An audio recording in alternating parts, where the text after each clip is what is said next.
जन सुरक्षा कानून आज विधेयक लाने का प्रयास लाया जाएगा।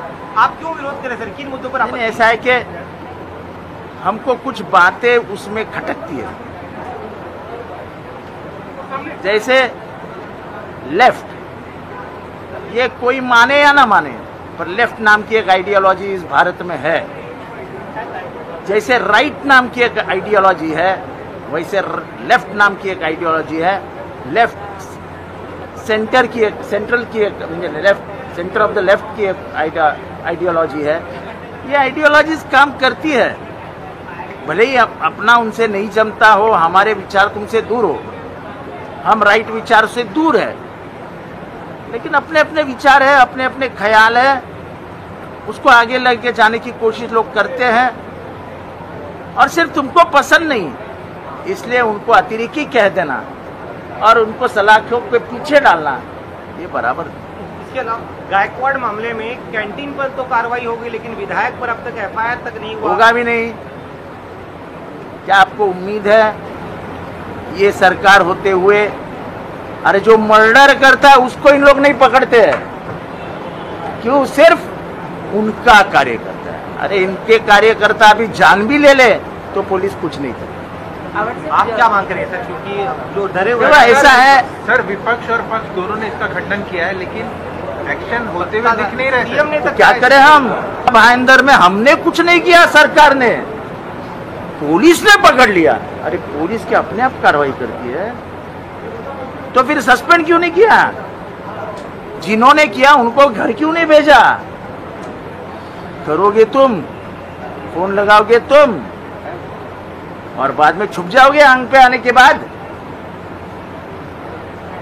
ये समझता नहीं क्या हमारे जैसे लोग जो 35-35, 40-40 साल सत्ता की गलियारों में रहे हैं, उनको समझता नहीं है क्या चालू है।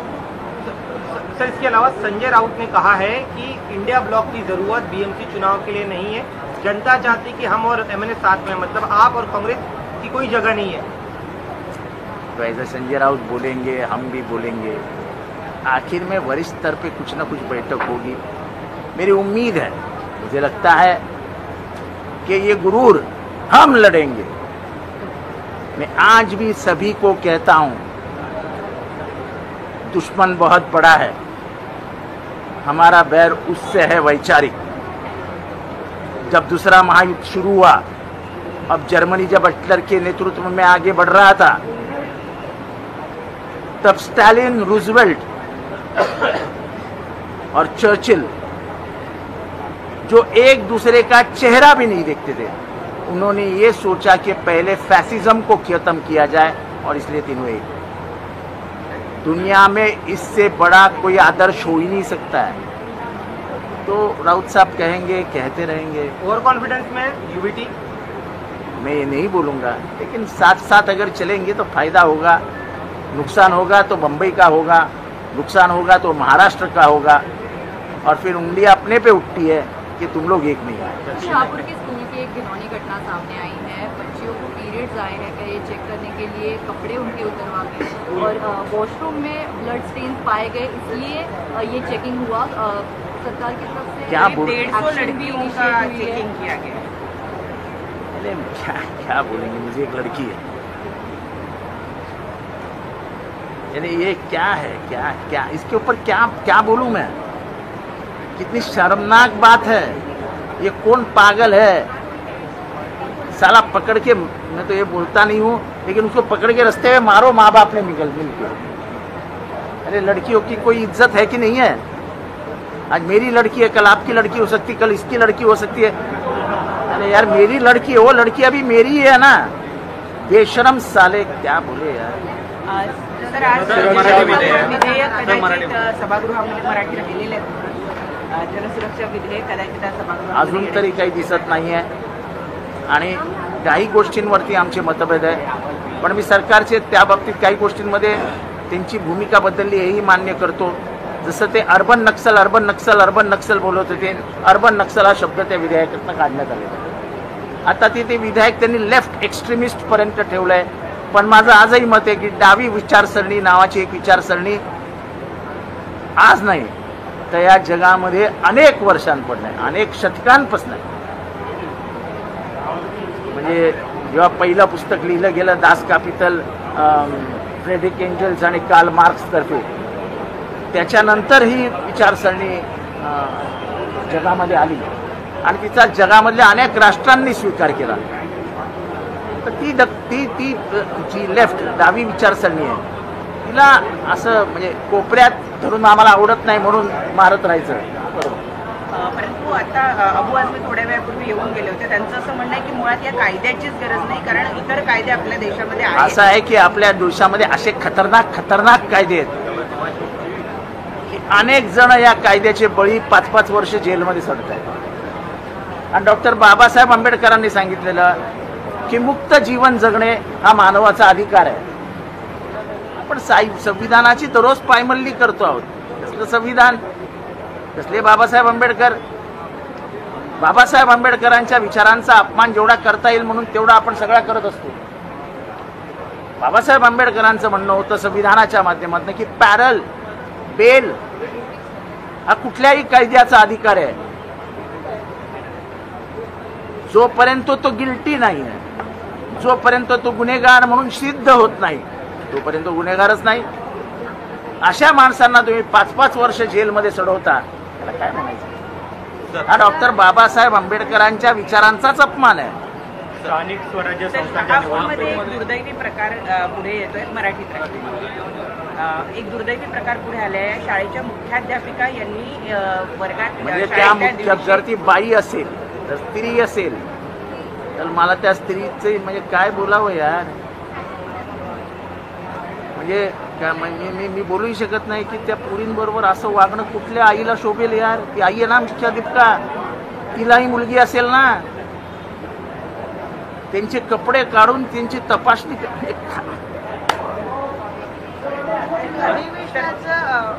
आठवडा आहे आणि दुसरा दिवस आहे. या दिवसाच्या तिसऱ्या आठवड्यापर्यंत काय निर्णय धाराशिव मधल्या काल एका शाळेमध्ये आधी शालेय पोषण आहारमध्ये जो मार दिला जातो म्हणजे एक प्रकारची चिक्की दिली जाते, ज्याच्यामध्ये अळी आढळली होती. त्यानंतर इतर शाळांची तपासणी केली तर 5 शाळांमध्ये चिक्कीमध्ये अशा पद्धतीच्या अळ्या आढळल्या. अहो, तुमच्या चिक्क्या देताना त्याच्यात होणारा भ्रष्टाचारामध्ये तुम्हाला उंदीर सापडतील, उंदराच्या लेंड्या सापडतील, तुम्हाला झुरळ सापडतील, त्याच्यात तुम्हाला किडे सापडतील. पैसेच खायचे म्हटल्यावर लोकांना किडेही खावे लागतात. काय मोठं सिंदूर नाव दिलंय तर कर्नाटकुलाला सिंदूर नाव दिलंय. एकीकडे पहलगाम मधील आतंकवादी आहेत, त्यांना पकडलं नाही, मात्र कुठेतरी गव्हर्नमेंट त्यांचं प्रोपोगंडा सेट करते का सिंदूरच्या नावाने? कुठेतरी त्यांचं असं आहे की आतापर्यंतचा माझा अनुभव असा आहे की कुठलीही अतिरेकी घटना घडली की त्याच्यातनं राजकीय फायदा कसा घ्यायचा ह्याच्या मागे लागलेलो असतो. म्हणजे खास करून हे सरकार, सत्ताधारी सरकार जे आहे ते त्याच्या मागेच लागलेलं असतं. मेले किती, गेले किती, ते आले कसे, चर्चा करायची नाही. ते आहेत कुठे, चर्चा करायची नाही. पण मात्र मतं मिळवण्यासाठी आम्ही त्यांचा प्रोपगंडा करतो. हे तुमचं अपयश आहे, तुमच्या इंटेलिजन्सचं अपयश होतं. त्याच्यावर चर्चा नाही करायची. त्याच्यावर चर्चा केली तर तुम्ही देशविरोधी आहात, तुम्ही देशद्रोही आहात. प्रश्न नाही विचारायचे, प्रश्न विचारले तर तुम्ही देशद्रोही आहात. सर, बार अँड रेस्टॉरंटमध्ये जे 5%वरून 10% व्हॅट केलंय, उत्पादन शुल्कात वाढ केली, सगळे महाराष्ट्रभरामध्ये आंदोलन करतात बार रेस्टॉरंट, काय सांगा? मी तर काय बारमध्ये जात नाही, दारू पित नाही, त्यामुळे याच्यावर काय 5% वाढले का 10% वाढले मला माहीत नाही. मी आता माझ्या मित्रांना थोड्या वेळाने फोन करून विचारतो काय झालंय का. संजय राऊतांनी स्थानिक स्वराज्य संस्थांच्या निवडणुकीच्या दृष्टीने स्टेटमेंट केलंय की जनतेचा दबाव आहे, 2 ठाकरे बंधूंनी एकत्र लढावं. महाविकास आघाडी यामध्ये मी एक गोष्ट सांगतो, मतमतांतर असू शकतात. काही विषयांवरती माझे त्यांचे मतभेद होतील, असतील, होते. पण जेव्हा 2 घरं एकत्र येत आहेत, 2 रस्त्यावर चालणारे 2 भाऊ एकत्र येत आहेत, माझे त्यांचे संबंध काही घरचे नाही आहेत. मी त्यांच्याकडे कधी पोहे खायला गेलेलो नाही आहे. मी एवढा मोठा आहे माणूसही नाही की त्यांच्याशी जाऊन राजकीय चर्चा करेन. पण जर 2 भाऊ एकत्र असतील तर माझ्यासारख्या माणुसकी धर्म पाळणाऱ्या माणसाला नक्कीच, कुटुंबवत्सल माणसाला नक्कीच आनंद होईल. आनंद असला. महाविकास आघाडी म्हणून मग एकत्र मी राजकीय बोलत नाही आहे, मी कुटुंबवत्सल माणूस आहे. दोन रस्त्यावर चालणारे दोन भाऊ एकाच रस्त्यावर चालणार असतील हातात हात धरून तर त्याचं स्वागत केलं पाहिजे. सर, मुख्यमंत्री देवेंद्र फडणवीस यांनी एक महत्त्वाचं वक्तव्य केलं आहे की खरी शिवसेना ही शिंदेची आहे आणि खरी राष्ट्रवादी अजित पवारांची आहे.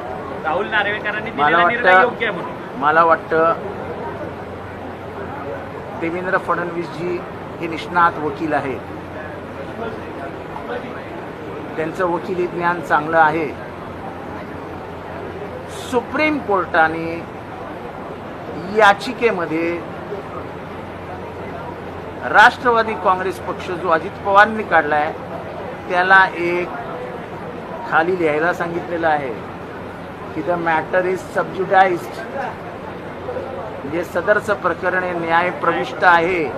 त्यामुळे त्यांच्या पहिल्या सगळ्या जाहिरातीत, त्यांच्या पक्षाच्या जाहिरातीत, त्यांच्या निवडणुकीच्या साहित्यामध्ये त्यांना लिहावंच लागतं की प्रकरण न्याय प्रविष्ट आहे. अंतिम निर्णय येईपर्यंत हे जे काय आहे त्यामुळे प्रकरण न्याय प्रविष्ट असताना